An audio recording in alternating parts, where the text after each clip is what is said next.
Okay, so let's talk about how the week is playing out. It is Sunday, so we're gonna start it up right there and then. Okay, now I do want to talk about last FOMC. Last FOMC,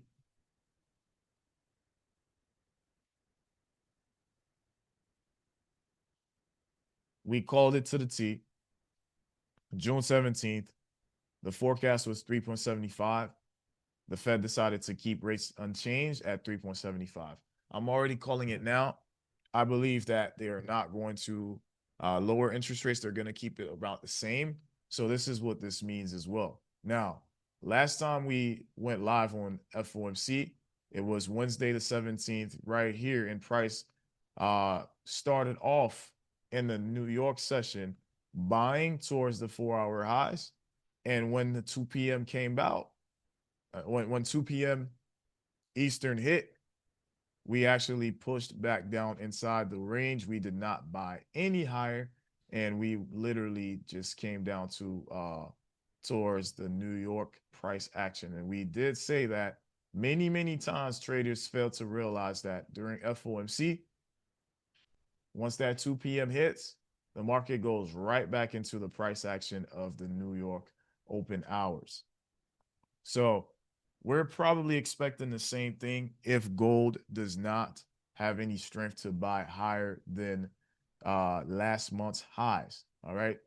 Like we've been seeing this range time and time again, but because most of the time we would expect price to start rallying um, for gold, and then whenever it finds those 4 hour highs, it just respects it. So if by Wednesday we make it past 4208, and prices cannot break the 4,200 range, we're gonna expect price to push back in during FOMC. And during Asia, if there's a retest like we had here, or in the next day we see prices like retesting and making a lower high, we have ourselves a beautiful 12-hour trade, which I highly recommend you guys to just put a conservative position in and let that baby rock. Okay. That's the game plan so far for FOMC. Um, I don't expect I don't expect the Fed to lower interest rates or increase interest rates. I expect them to keep it the same just to still get past this whole situation with the Strait of Hormuz and Iran, and how the economy is trying to find an identity right now. Okay. Um, we start this week with a gap. We're probably going to fill it tomorrow, Asia. But let's not obsess about no gaps, guys. If price does reach the gap, we'll know how to take the trade going back to the opposite side, to the upside. All right. I Yep, don't yep. want y'all Thanks. to, yeah, I don't want y'all to get too excited about no gap. Uh, they might even fill it by Wednesday. Y'all know how price usually does things like that, so it's no pressure. Sometimes they don't even fill it all the way. We noticed that July 14th we saw a gap. Market opened up on Sunday, came back here, and by Thursday we couldn't make it past the 4 hour highs. Then we sold, breaking retest, sold, breaking retest, sold all the way into this gap, and then some. So sometimes price might seem like they forgot the gap, but once we make it to 4 hour highs and can't break above, then we notice price pulls back and and end up filling that gap. All right. We saw the same circumstance here. I remember there were some gaps on the broker side. We just kept on buying, couldn't break past it. Now we have price coming back to retest um, the gaps. All right. So let's not obsess about no gaps. Let's instead wait for price to reach higher level areas of supply that they can't break past. Then we'll know price is going to be giving us a huge drop over the next 16 to 24 hours. These are usually the best trades anyway. All right. So let's not just keep our eyes on buys only, but remembering when price makes it to 4 hour highs, and they can't go any higher, then you'll see we can make just as much profit with price going back down to the demand that it came from off a 4 hour supply zone that just can't break any higher than the zone. Does that make sense, guys? Yes. Yes, and then Hans, okay, so you'll look at the daily, then you'll drop it to the 4 hour, then you drop it to the 2 hour, and then 1 hour and 30 minutes. And because I know you like to do 30 minutes quite a bit.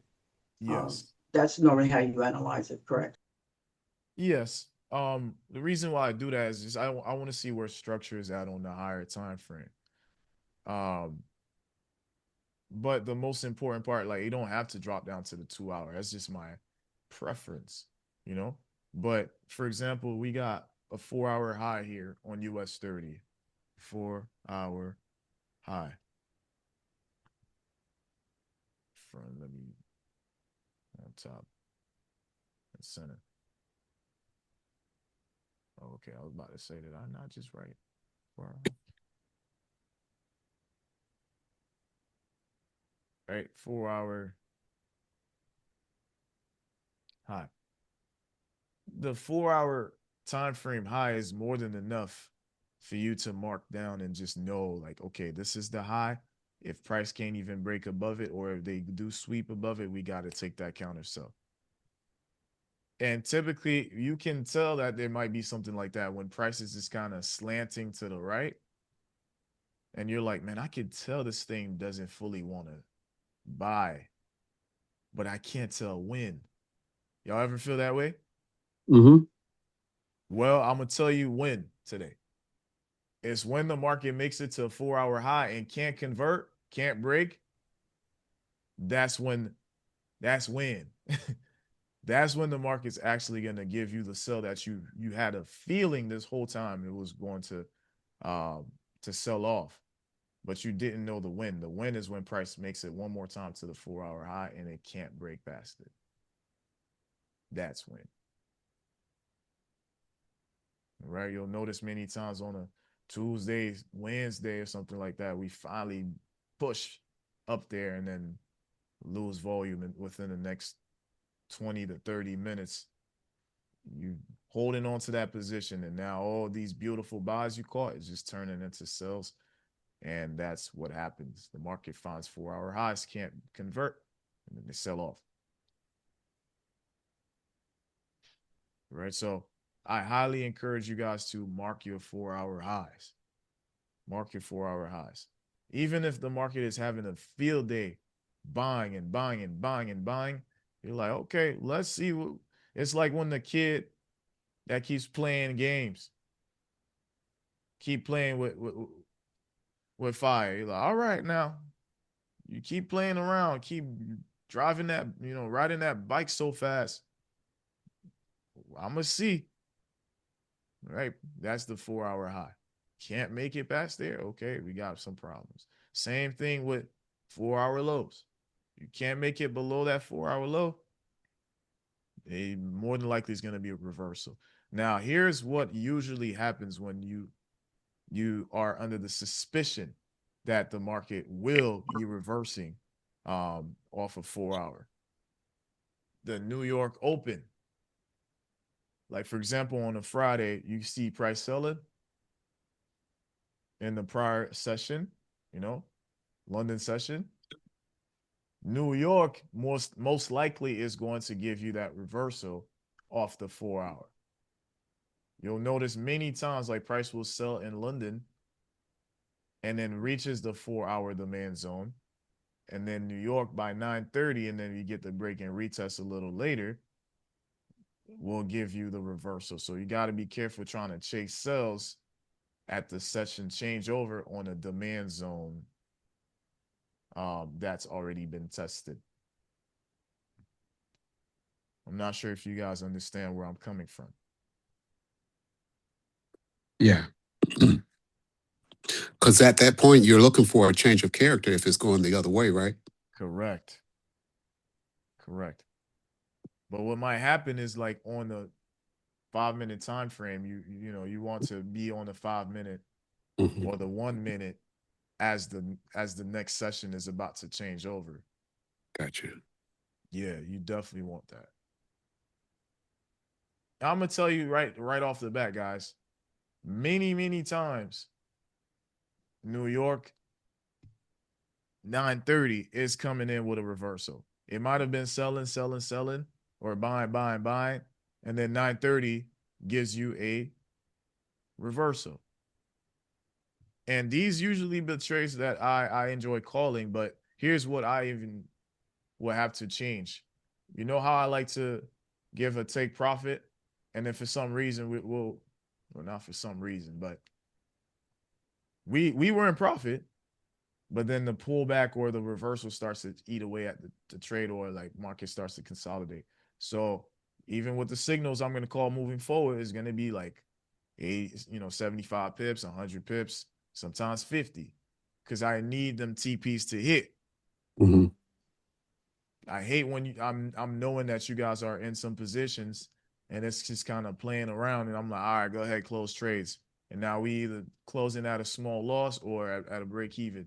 That doesn't really make for profitable. Um, yeah, it doesn't make for like long-term profitability, because I know it's enough, or it's only so much I know y'all could take before y'all start to crash out. I know y'all. I know y'all. If it's one or two couple of things that are kind of like ticking y'all off, I know it's a ticking time bomb and it's not going to be a good end of the week. So I constantly have to create environments where I know we get straight to the point and things are just not frustrating you from every angle. Okay. So I'm going to be making these changes as well, to even the way I call signals. And even when I jump on live calls, we're just going to start looking for base hits, more than anything. All right. So I don't want to do too high of a synopsis of the market yet, as there's so much different data that is to come in from now up until Wednesday. But we have our charts marked up. Let's make sure we keep those 4-hour highs and 4-hour lows uh, analyzed, because that's what's going to determine whether we do break past those zones, or we retest them, we respect them, and then we want to get back down in range. All right, up until maybe August. Let's check the calendar real quick, how the week's going to be. Go back to Forex Factory. Going back to Forex Factory real quick. 1 second. All right, so we got today, Sunday the 26th, Monday 27th, Tuesday the 28th, Wednesday 29th, Thursday 30th, which will have some GBP news as well. And then Friday the 31st, then the brand new week on Sunday is going to be August the 2nd. All right, so we definitely want to make the right decisions this week, and then start over into August and see if the markets are going to give us, really strong rallies and things like that, because we are going to be officially in Q3 as of August. All right, so let's also look at oil real quick. I wanted to just take a quick look.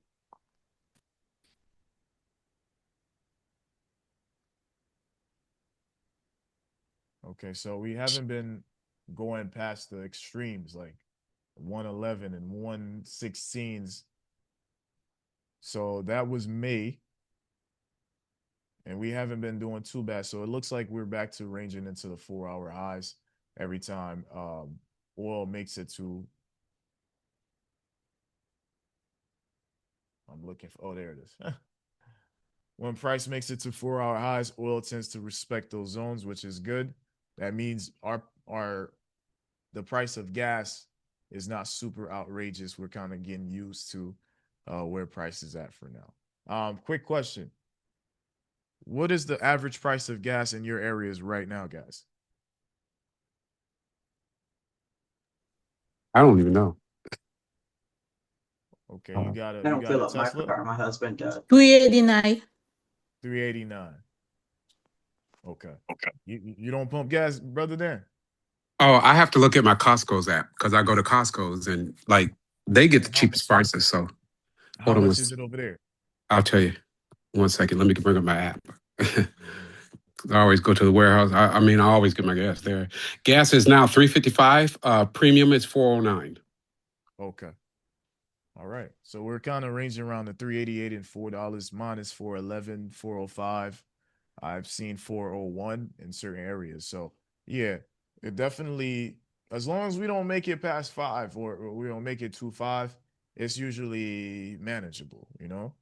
It's usually manageable. What sucks is when we are dealing with crazy spikes of price and we can't adjust. That's what really makes things a lot tougher, in my opinion. I don't know about you guys. Okay. Um, yeah, so I was looking forward to trading GJ last week, and then price just consolidated and consolidated, and I just didn't care much for it anymore. So I can tell though, what might happen is towards Wednesday, we get the volume that we were looking for those of us who do trade GJ from time to time. You know, now GJ been creating brand new highs and such. I would imagine um what they might do is once they probably like create a new high or something like that to come back within range. GJ is a lot more predictable when price makes higher lows. But when there's no new highs just yet, or price is kind of making it back to an old high, we probably want to see it reach there, can't break it, and then push back inside the range like they did here in May. And then from there, you can sell. Like this is usually the thing with pairs that reach daily or 4 hour highs. They prefer to put back, to sell back within range. All right, so let's see what happens this week. Fadzia, how you doing? You just got here. How are you? Good. And you? I'm doing all right. How I is the market treating you last week? uh not good. Okay, but did you survive it? Yeah, I only lost $45. Okay, good. I'm very But it's much a lot happy. for me. I get that, but how much in your percentage of the account? Like uh Just 1%. 5%. One. Okay, good. So that's great. That's good stuff, because the market's not gonna always be bad. We just gotta maintain the account, you know. As long as we risk about $20, $25 on your account per trade, we should be fine. The most you should probably be risking on your account right now is just $50. Yes. All right. So we should be fine. So I'm gonna be active this week. Look out for the links, and then we'll see what we can find. And yeah, let's have a great week, guys. I'm catching up with the messages here. I see you, brother. Sent to WAP was rejected. That's because we're still in that same month, brother Dan. You don't need to send me nothing. You ain't gotta pay me nothing. Oh no, I already paid it. I read. It was my card that rejected it. Oh, It was okay. that was a problem, but I went in and put in my new card. Okay, cool. Yeah, we start back with live sessions. Uh, I obviously we got a can. question. Hold on. Tuesday, Wednesday, Thursday is how we're gonna be doing our live session. I already said 9, but we're looking for opportunities between 9:45 to 11, even 11:30 for real. We'll give it a good 2 hours for people to be able to jump on, and then I'll also be calling signals. And I'm working with a lot of different automation tools to see if I could get us to a point where even if you're not seeing the trades or not jumping in on the calls, we can plug you in with Genesis. Most of you guys have your accounts with Genesis already, and to be able to accept the trade or even have it just be automated. How excited does that sound? Great. Sounds great. Yeah. So that's where that's what my focus is too on the back end. All right, Fazal, go ahead, ask me. Why all the like US account like GBP USD, gold, NAS, and US 30, they go to the same way. When they goes up, all of them go up. When they go down, all of them go down. What happened That's a good this question. day? When you are a big bank, when you are large institutions, the money gets spread around and invested in the big assets that move the world. Imagine you have $100 million and you said, you know what? I'm going to put 20 million in the US assets indexes, the Dow Jones. I'm going to put another 20 million in NAS. I'm going to put 15 million in gold because they're high volume movers. Investors will make back money or they will invest heavily in the stocks and companies that have the volume and the liquidity. So, what you guys also don't realize sometimes is the high institutions, they're putting their money where there's volume and they have balance sheets. Okay. Okay. Balance sheets meaning um, the same way you have your portfolio, the US government has their own portfolio too. Okay. Okay. Okay. Look,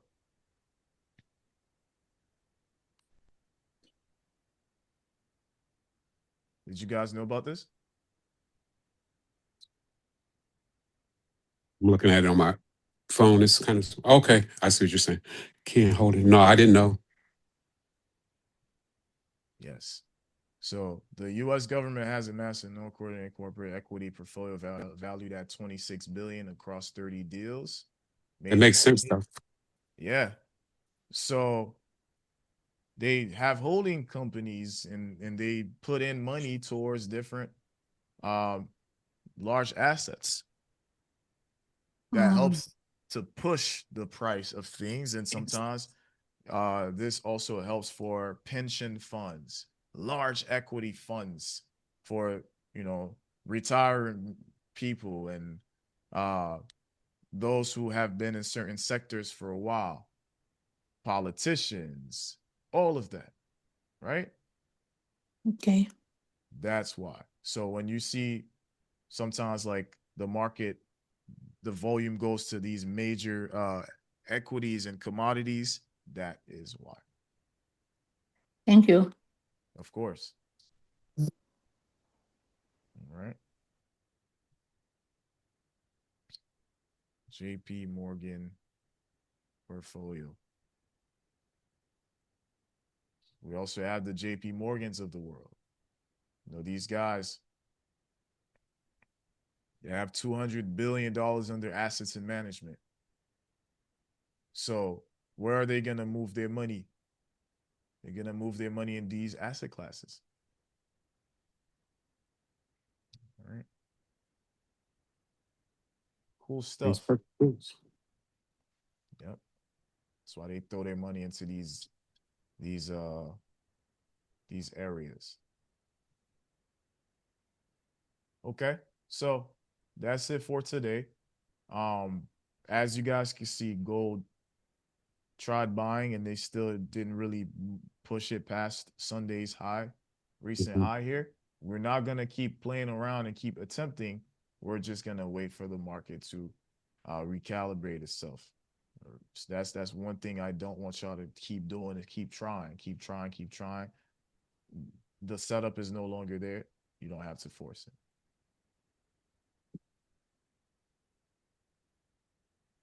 All right.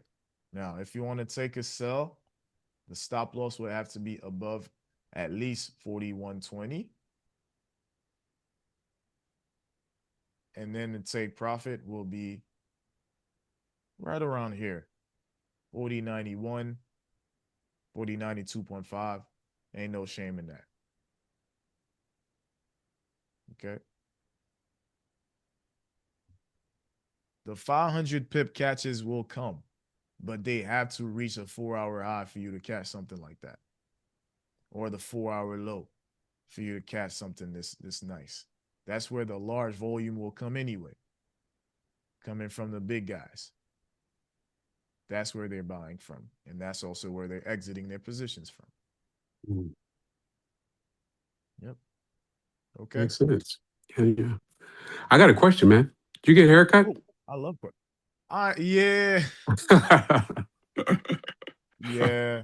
I know y'all haven't seen my head shape looking like that in a minute. Yeah. All right, brother. Thank you. Appreciate you. Looks good? Yes, sir. Yeah, thank you, bro. Yep. All right. Let's touch base, guys. Much love. We'll talk soon. Peace and blessings. Peace. All right. Anytime. Bye bye. Thanks.